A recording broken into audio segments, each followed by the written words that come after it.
Hey there everyone, IdrA here once again with another game of StarCraft 2. This will be a Protoss vs Zerg here on MLG Crevasse, and it will be a best of 3 series between these two players. Let's introduce those players. Spawning first in the top right is OGSMC. He will be the blue Protoss, and his opponent for this series will be the red Zerg, e.g. IdrA.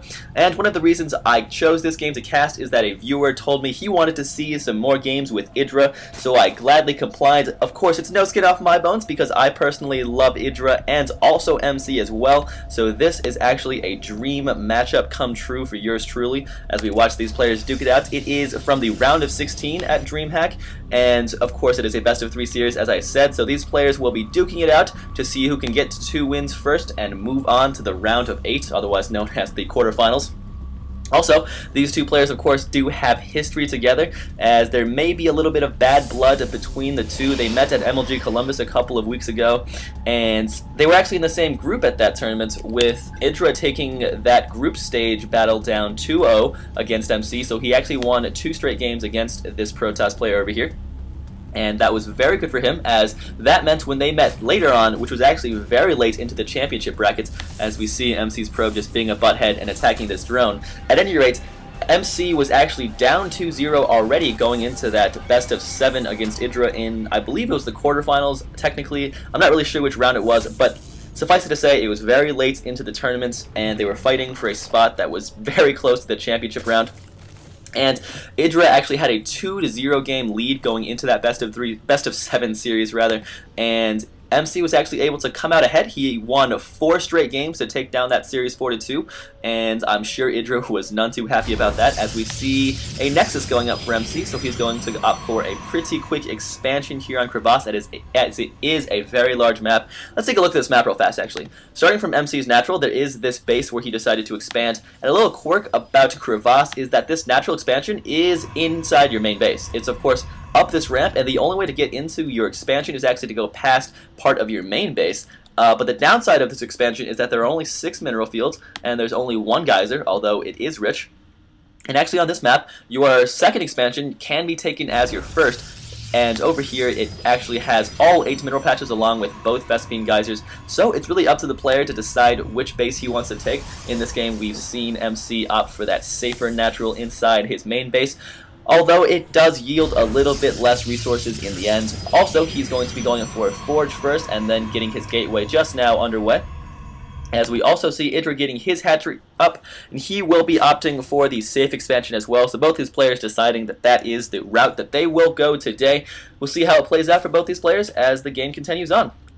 Also, another viewer told me that my microphone is too loud at times, or that I speak too loud at times, and yes, that is a problem because, full disclosure, I am still casting off of my Mac laptop and I'm using the built-in microphone, so definitely as that drone dies in a splatter of blood, definitely not the highest quality mic I could possibly have, and I'm saying that with a look of great sarcasm on my face. I'm sure you can't see that, but still, nonetheless, I am now already going to be looking for a new desktop computer. I managed to make that excuse to myself, and I will indeed be getting a new computer that is capable of running StarCraft 2 fully upgraded at the max graphics setting, so that will be so very lovely. Once I see that, I'm sure nerd chills will be going up and down my spine. And at the same time, I'm taking the opportunity to look for a very, very nice mic as well.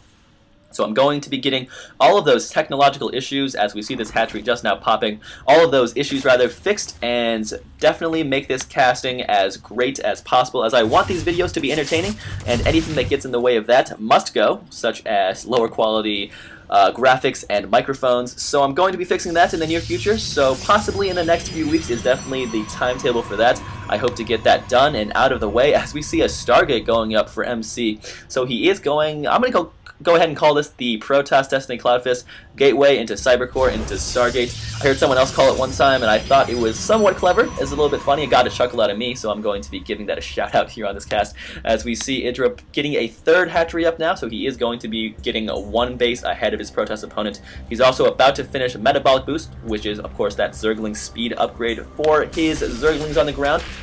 as they're now going to be attacking these rocks, or debris rather, as they are called. Of course, these debris are here just to block off most of this ramp, and if you do manage to destroy this, your opponent's ramp into their main base is quite a bit wider, so there is a pretty significant payoff if you're able to do that. So every little bit counts, as of course rocks can't heal themselves, so these Zerglings are trying to do as much as they can while they're over here. Of course, if they run up here again, they'll just keep getting hit by that cannon, so that won't be very smart if they continue to do that. As we see a Void Ray coming out right now for MC, so he is going to be going for some Void Ray harass. As we see, this Overlord is very nice. IdrA chose to sack an Overlord right around the 7-minute mark just to see exactly what was happening, because those Zerglings that were poking up in the middle only saw one Cyber Core and one Gateway, and of course the Forge behind the cannon, or by the cannon rather.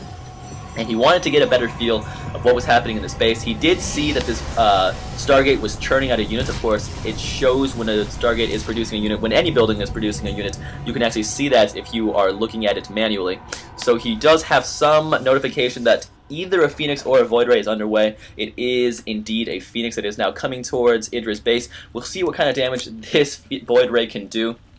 It just now reaches the mineral line, possibly going to get a couple of drone kills, get one already right there, two already, and is now going to be scooting on out of there before the Queen is able to shoot through its shield. As looking at the Zerg player's upgrades, he does have missile attacks level 1 just now getting started, and that third base has popped. A couple of drones have come to populate the area, and seeing that Stargate churning out unit did alert IdrA to get some spine crawlers up, so he will have his mineral lines aptly defended, one spore crawler at each base, so he will have some preparation for the incoming air units from MC's base, as he does have 3 more gateways now being constructed along with this Void Ray joining its partner, the other Void Ray. So there are 2 on the field now for MC. We'll see if he decides to move out now. Nope, a third one has joined the party, so MC is going to be going back into the fray with these 3 Void Rays, seeing how much damage you can do, see if you can justify having churned them out this early into the game. Of course, Void Rays are not only useful for harass. If you manage to keep them alive through this early game harass, they can be very useful if they're bunched up with the majority of your army,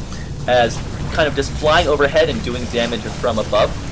As we have a little nice micro coming up for MC, he managed to move out this Void Ray before its shields got taken out, and now he's going to be lifting up a Queen and killing it, as it is most queens in life, most Queen's dreams in life rather, what I was trying to say, to fly, but of course not in the graviton beam of a Phoenix, as this Void Ray, luckiest Void Ray in the world, literally surviving with a single hit point.